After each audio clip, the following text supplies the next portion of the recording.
мектебім маған көп нәрсе берді. Ең алдымен бергені ол әрине ескірмейтін, сарқылмайтын білім. Әрбір салада және де 3 тілді меңгеруім. Осының барлығы маған болашақ өмірде, студенттік өмірімде көп септігін тигізді.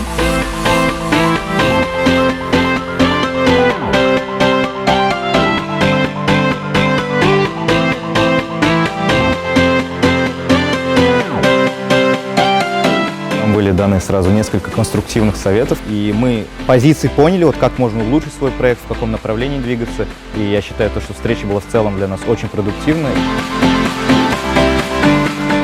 Я очень рада мотивировать их к учебе, к выдвижению, к тому, что нужно стремиться к своей цели. И я думаю, здесь я увидела то, что я реально благодарна моей школе, НИШ Уральск.